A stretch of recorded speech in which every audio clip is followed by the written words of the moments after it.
வாருங்கள், வரவேற்கிறோம். வாழ்த்துங்கள், வளர்கிறோம். வாழ்க வளமுடன். தருமபுரியிலிருந்து உங்கள் ஜெகன். அனைவருக்கும் வணக்கம். டிசைன் ப்ளவுஸ் தையல் பயிற்சி வகுப்பில் இன்றைக்கி நம்ம பார்க்கக்கூடிய வீடியோ என்னென்னு பார்த்தீங்கன்னா, சின்ன சின்ன டிப்ஸ் அண்ட் ட்ரிக்ஸ். அதாவது நம்ம ஃபஸ்ட்டு வீடியோவில் வந்து பார்த்தீங்கன்னா, ஒரு பிகினர்ஸ் வந்து சிம்பிளாக ஒரு நெக் டிசைன் வந்து எப்படி தைக்கிறது லேஸ் கொடுத்து அப்படின்னு பார்த்தோம். அதே டிசைனை லேஸ் இல்லாமல் பைப்பிங் எப்படி கொடுத்து தைக்கிறது அப்படின்றது ரெண்டாவது வீடியோவில் பார்த்தோம். மூணாவது வீடியோவில் வந்து பார்த்திங்கன்னா, அந்த சின்ன சின்ன பூ, அந்த சிம்பிளாக இருக்கக்கூடிய டிசைனை பெருசாக்கிறதுக்காக கொஞ்சம் கிராண்டாக மாற்றுறதுக்காக அந்த சின்ன சின்ன பூ வந்து முக்கோண வடிவில் இருக்கக்கூடிய பூ டிசைன்லாம் எப்படி செய்கிறது அப்படின்றத பார்த்தோம். இந்த வீடியோவில் வந்து பார்த்திங்கன்னா, அந்த டிசைன் நம்ம செய்யும்போது அந்த சின்ன சின்ன ரவுண்ட் ஷேப்பு, இந்த கார்னர் ஷேப்பு, இந்த வி ஷேப்லாம் வந்து எப்படி வந்து கரெக்டாக வந்து திருப்பணும் அப்படின்றத நம்ம வந்து பார்க்கலாம். எதுக்காக இந்த மாதிரி வீடியோஸ்லாம் நம்ம வந்து பார்க்குறோன்னு பார்த்தீங்கன்னா, நம்ம எடுத்த உடனே டைரெக்டாக வந்து டிசைன் ப்ளவுஸ் நம்ம தைக்கிறத விட சின்ன சின்ன நுணுக்கங்கள் வந்து உங்களுக்கு தெரியும் போது உங்களுக்கு ஆட்டோமேட்டிக்காகவே பார்த்தீங்கன்னா டிசைன் ப்ளவுஸ் தைக்கும்போது உங்களுக்கு அந்த ஐடியாஸ் வந்து தோணும். அதுக்கு வந்து பார்த்திங்கன்னா முக்கியமாக இந்த சின்ன சின்ன குறிப்புகள் வந்து தெரிஞ்சுக்கினா மட்டும்தான் டிசைன் ப்ளவுஸ் தைக்கிறது வந்து ரொம்ப சுலபமாக இருக்கும். இப்போ பார்த்தீங்கன்னா, ஒரு கார்னர் ஷேப், நம்ம கார்னர் ஷேப் வந்து நார்மலாக நம்ம எப்படி திருப்புவோம், அதாவது நம்ம தையல் போட்டு அப்படியே நம்ம வந்து திருப்புவோம். அந்த மாதிரி திருப்பாமல் ஒரு சின்ன ட்ரிக்ஸ் தான், அதை வந்து சொல்லி காட்டுறேன் பாருங்கள். இப்போ இதுக்கு நான் வந்து தையல் போட்டு காட்டுறேன்.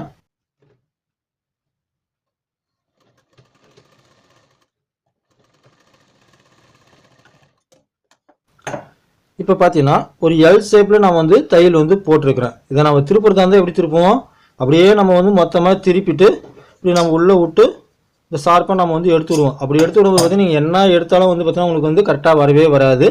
ஒரு சிலர் வந்து பார்த்தீங்கன்னா நூல் கட்டி இழுப்பாங்க, சென்டரில் வந்து நூல் வச்சு மேல் பக்கம் இழுப்பாங்க, அது வந்து கரெக்டாக வரும்.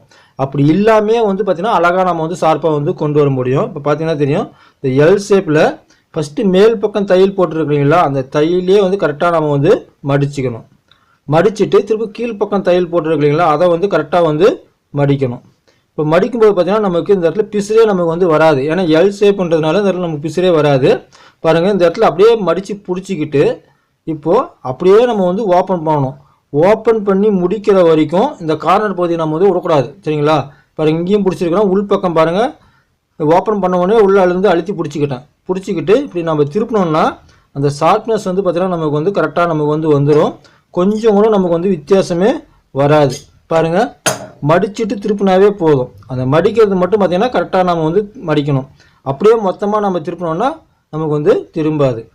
இதில் ரெண்டாவது என்னன்னு பார்த்தீங்கன்னா, எனக்கு மடிக்க வரல அப்படின்னு இருந்துச்சுன்னா ஃபஸ்ட்டு வந்து பார்த்திங்கன்னா இந்த கார்னரை வந்து கட் பண்ணிடணும். மேல் பக்கம் பார்த்திங்கன்னா ஒரு 2 நூல் அளவுக்கு கேப் விட்டுட்டு கிராஸாக வந்து கட் பண்ணி விட்டுறணும். கட் பண்ணி விட்டு இந்த சைடில் இருக்கிறதையும் பார்த்திங்கன்னா கொஞ்சம் கொஞ்சம் வந்து கட் பண்ணி விடணும். அப்படி கட் பண்ணி விட்டுட்டு நீங்கள் வந்து தோராயமாக வந்து திருப்பினீங்கன்னா போதும். அதுவும் வந்து பார்த்திங்கன்னா உங்களுக்கு வந்து ஷார்ப்பாக வந்து வரும். ஓகே சார், இது வந்து பார்த்தீங்கன்னா எல் ஷேப்பில் இருக்குது, அதனால் வந்து பார்த்தீங்கன்னா நீங்கள் மடித்து வந்து திருப்பிட்டீங்க. இதே வந்து பார்த்தீங்கன்னா வி ஷேப் மாதிரி வரும், சரிங்களா? ரொம்ப வந்து ஷார்ப்பாக வரும். அதை எப்படி திருப்புறது அப்படின்றது நம்ம வந்து பார்க்கலாம். இப்போ இதையே வந்து பார்த்தீங்கன்னா நான் வந்து வி ஷேப் வந்து கட் பண்ணுறேன். இப்போ பார்த்தீங்கன்னா இந்த இடத்துல ரொம்ப ஷார்ப்பாக வருது. இப்போ இதை நான் வந்து தையல் போட்டு திருப்பி காட்டுறேன் பாருங்கள்.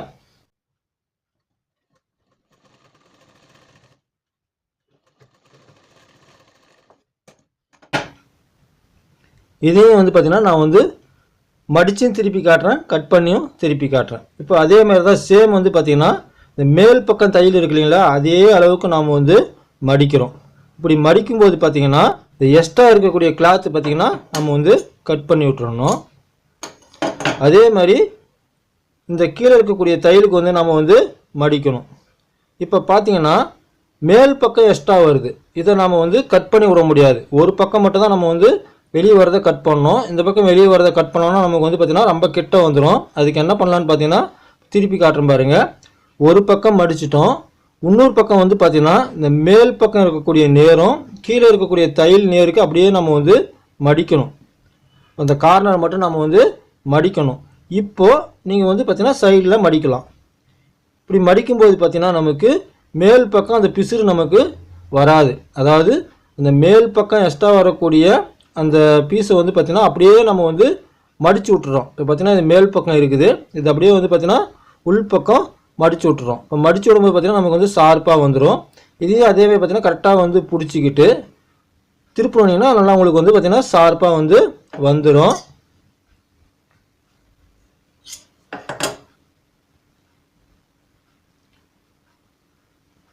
சிம்பிள் மெத்தட் தான். நம்ம மடிக்கிறது மட்டும் கரெக்டாக வந்து மடிக்கணும். நம்ம மொத்தமாக வந்து நம்ம திருப்பணும்னா இங்கே இருக்கக்கூடிய எக்ஸ்ட்ரா கிளாத் எல்லாமே பார்த்தீங்கன்னா உள்ளே போய் உருண்டையாக நமக்கு வந்து வந்துடும்.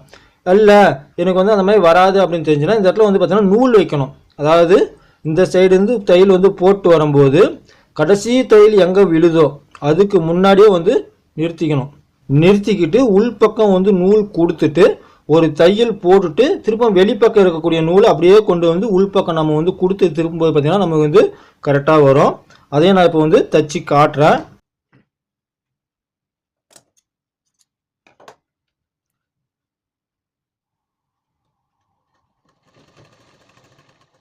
இப்போ பார்த்தீங்கன்னா நம்ம வந்து தையல் வந்து போட்டுட்டோம். இன்னும் ஒரு டைம் வந்து பார்த்தீங்கன்னா ஊசி வந்து லாஸ்ட்டாக இறங்கணும். அதுக்கு முன்னாடியே நான் வந்து நிறுத்திட்டேன். இன்னொரு தையல் வந்து இறங்கினாதான் நமக்கு வந்து கார்னர் பகுதி. அதுக்கு முன்னாடி நிறுத்திட்டோம். ஊசி பார்த்தீங்கன்னா கீழே இறங்கி இருக்கு. இப்போ பார்த்தீங்கன்னா நூல் வந்து டபுளாக எடுத்துருக்கோம். டபுளாக எடுத்து கொஞ்சம் லேசாக வந்து முறுக்கிக்கிட்டு பாருங்கள் 2 கிளாத் இருக்குங்களா, இதில் வந்து ஒரு கிளாத்தை வந்து ஓப்பன் பண்ணிவிட்டு இது நம்ம வந்து உள்பக்கம் விட்டுறலாம். இப்போ பார்த்தீங்கன்னா இதை அப்படியே நம்ம வந்து லாஸ்ட் வரைக்கும் கொண்டு போகலாம். லாஸ்ட் வரைக்கும் கொண்டு போய் இப்படி பேக் சைடு பாருங்கள் 2 கையும் ஒட்டுக்காக எடுத்து போனோம்னா நமக்கு ஊசி வரைக்கும் பார்த்தீங்கன்னா நூல் வந்து போயிடும். இப்போ என்ன பண்ணுறோம், கீழே வந்து இறக்கிட்டு அப்படியே ஒரு நூல் வந்து பார்த்தீங்கன்னா ஒரு சுற்றுறோம். வீலை வந்து சுற்றும் போது பார்த்தீங்கன்னா திருப்பம் வந்து பார்த்தீங்கன்னா 2வது சுற்று வந்து ஊசி வந்து இறங்கிடும். அப்போ பார்த்தீங்கன்னா அந்த ஃபஸ்ட்டு இருந்த ஊசிக்கும் 2வது இருந்த ஊசி தையலுக்கும் நடுவில் நூல் வந்து மாட்டிக்கும். இப்போ வந்து பார்த்தீங்கன்னா இந்த இடத்துல 1க்கு 2 முறை வந்து ஒரே தாளை வந்து ஊசி வந்து இறக்கி ஏற்றணும். ஏற்றிட்டு இப்போ வெளிப்பக்கம், அதாவது வெளிப்பக்கம் இருக்கு இல்லைங்களா, ரைட் சைடு இருக்கக்கூடிய நூலை திரும்ப நம்ம வந்து கொண்டு வரணும். கொண்டு வந்து திருப்பி இந்த துணியை தூக்கி விட்டுவிட்டு 2 நூலையும் பார்த்தீங்கன்னா ஒன்றா பிடிச்சி இழுக்கணும். இழுத்தா வந்து பார்த்தீங்கன்னா நமக்கு வரக்கூடாது. ஏன்னா இது வந்து ஊசியில் நல்லா மாட்டிக்கிச்சு. இப்போ வந்து பார்த்தீங்கன்னா நம்ம கார்னர் ஷேப் வந்து அப்படியே திருப்பிட்டு நம்ம வந்து தையல் வந்து போடலாம். கரெக்டாக வந்து பார்த்தீங்கன்னா ஒரு முறை ஊசி இறங்கி இறங்கினதுக்கும் இன்னொரு முறை ஊசி இறங்கி இறங்கினதுக்கும் நடுவில் மட்டும்தான் அந்த நூல் வந்து இருக்கணும். இப்போ வந்து பார்த்தீங்கன்னா இதை நான் வந்து அப்படியே வந்து மொத்தமாக வந்து திருப்புறேன். திருப்பிட்டு இந்த நூலை பாருங்கள் பிடிச்சி இழுத்திங்கன்னா உங்களுக்கு வந்து ஷார்ப்பாக வந்துடும். ரொம்பவும் இழுக்கக்கூடாது, ஓரளவுக்கு தான் வந்து இழுக்கணும். ஏன்னா தையல் வந்து லூஸாக இருந்துச்சுன்னா அந்த தையலையும் சேர்த்து இழுத்துட்டு வந்துடும். இப்போ பார்த்தீங்கன்னா அந்த கார்னர் ஷேப் வந்துடுச்சு. இப்போ பார்த்தீங்கன்னா இந்த நூலை உருவனா நமக்கு வரும், தனியாக உருவனா நமக்கு வந்து வந்துடும். பார்த்தீங்கன்னா தெரியுங்க பாருங்கள், இழுக்கும்போது வந்துடணும். இப்படி வந்துச்சுன்னா நம்ம போட்ட நூல் வந்து கரெக்டாக இருக்குன்னு அர்த்தம். பாருங்கள் அந்த ஷார்ப் வந்து எந்த அளவுக்கு வந்து வந்துருக்குன்னு. இப்படிதான் வந்து பார்த்தீங்கன்னா நூல் வச்சு நம்ம வந்து திருப்புற மெத்தேடு. இப்போ இந்த கார்னர் பகுதி திருப்புறதெல்லாம் நம்ம வந்து பார்த்தோம். அடுத்து வந்து பார்த்தீங்கன்னா ரவுண்ட் ஷேப்லாம் எப்படி கட் பண்ணணும் அப்படின்றத பார்க்கலாம். அடுத்து பார்த்தீங்கன்னா இந்த ரவுண்ட் ஷேப் வந்து நான் வந்து கட் பண்ணி வச்சுருக்கிறேன். இப்போ இந்த ரவுண்ட் ஷேப்புக்கு வந்து நம்ம வந்து தையல் வந்து போட்டுக்கலாம்.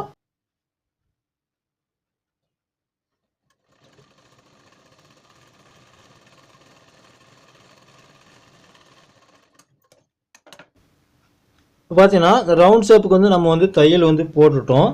இதில் பார்த்தீங்கன்னா இந்த உள் ரவுண்டுக்கு எப்படி வெட்டணும், வெளி ரவுண்டுக்கு எப்படி வெட்டணும் அப்படின்றத காட்டுறேன். உள் ரவுண்டுக்கு எல்லாருக்குமே தெரியும், பார்த்தீங்கன்னா தெரியும், இந்த மாதிரி நம்ம வந்து கிராஸாக வந்து கட் பண்ணி விடணும். ஆனால் இப்படி மேல் ரவுண்டு வரும்போது பார்த்தீங்கன்னா பாருங்கள் இந்த மாதிரி கட் பண்ணி விடணும். முடிஞ்ச அளவுக்கு வந்து கிட்ட வந்து கட் பண்ணி விடணும். திருப்பும் கீழ்ப்பக்கம் ரவுண்டு வரும்போது நம்ம வந்து இந்த பக்கம் கட் பண்ண மாதிரி அந்த பக்கம் நம்ம வந்து கட் பண்ணிக்கணும். இந்த மாதிரி நம்ம ஏன் கட் பண்ணணும் அப்படின்ற ஒரு கேள்வி வந்து உங்களுக்கு வந்து வரும். அதாவது நமக்கு உள்பக்கமாக போகிற இருக்கக்கூடிய தையல் வந்து பார்த்திங்கன்னா திருப்பும்போது வெளிப்பக்கமாக போகும். அதாவது நமக்கு இப்படி இருக்கிறது திருப்பும்போது பார்த்திங்கன்னா இப்படி விரியும். அப்போ அதனால தான் பார்த்திங்கன்னா இதெல்லாம் நம்ம கட் பண்ணி வரோம், அது வந்து பார்த்திங்கன்னா விரிஞ்சு உட்காரும். இதே வந்து பார்த்திங்கன்னா மேல் பக்கமாக இருக்கிறத திருப்பும்போது பார்த்திங்கன்னா உள்பக்கமாக வரும். அப்போ பார்த்திங்கன்னா இதெல்லாம் மடிஞ்சு உட்காரும். அப்போ அதனால் பார்த்திங்கன்னா இதெல்லாம் நம்ம வந்து கட் பண்ணி எடுக்கணும். இல்லைனா உள்ள இந்த இடத்துலாம் பார்த்திங்கன்னா ஷார்ப்பாக நமக்கு வந்து வந்துடும். காட்டுறேன் பாருங்கள். இது வந்து பார்த்திங்கன்னா மேல் ரவுண்டு. இப்போ இது வந்து பார்த்திங்கன்னா மேல் பக்கம் இருக்குது அகலமாக. இதை நம்ம வந்து திருப்பும்போது பார்த்திங்கன்னா உள்பக்கம் நமக்கு இது சுருங்கி தான் உட்காரும். சென்டரில் இருக்கக்கூடிய அந்த ரவுண்டு வந்து பார்த்திங்கன்னா உள்பக்கம் சுருங்கி உட்காரும்.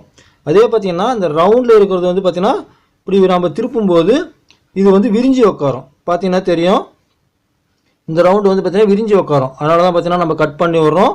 இந்த ரவுண்டு வந்து பார்த்திங்கன்னா சுருங்கி உட்காரும். அதனால தான் பார்த்திங்கன்னா அந்த துணி எக்ஸ்ட்ரா இருக்கக்கூடிய கிளாத்தை வந்து நம்ம வந்து கட் பண்ணி விடணும். அப்போ தான் பார்த்தீங்கன்னா இந்த ரவுண்ட் ஷேப் வந்து நமக்கு வந்து திரும்பும். ஆனால் இந்த மாதிரி கட் பண்ணி விட்டுட்டா நமக்கு ரவுண்ட் ஷேப் திரும்புமானா திரும்பாது, கண்டிப்பாக திரும்பாது. இந்த மாதிரி ரவுண்ட் ஷேப் வந்தாவே வந்து பார்த்தீங்கன்னா ஒன்று பேப்பர் கேன்வாஸ் கொடுக்கணும், அப்போ தான் அந்த ஃபினிஷிங் நல்லா வரும். அப்படி இல்லைன்னா ஃபினிஷிங் தையல் போடணும். இப்போ பாருங்கள், இது ஓரமே இந்த ரவுண்ட் ஷேப் வரதா. இப்போ இந்த இடத்துல வந்து பார்த்தீங்கன்னா இங்கே எனக்கு வி ஷேப் வருது, இங்கே ரெண்டையும் எனக்கு வி ஷேப் வருது, நடுவில் மட்டும் தான் ரவுண்ட் ஷேப் வருதுன்னா இந்த வி ஷேப் வரதாவே விட்டுருங்க. இந்த ரவுண்டு எவ்வளோ தான் போட முடியும், இந்த மேல் ரவுண்டுக்கு மட்டும் தையல் போட முடிஞ்சால் கண்டிப்பாக வந்து போடணும். அப்போ தான் பார்த்தீங்கன்னா ஃபினிஷிங் வந்து நல்லா வரும். இப்போ வந்து பார்த்தீங்கன்னா ஃபுல்லாகவே வந்து போட்டு காட்டுறேன். அப்போ தான் பார்த்தீங்கன்னா இந்த ரவுண்ட் ஷேப் எப்படி திரும்புது அப்படின்றது தெரியும்.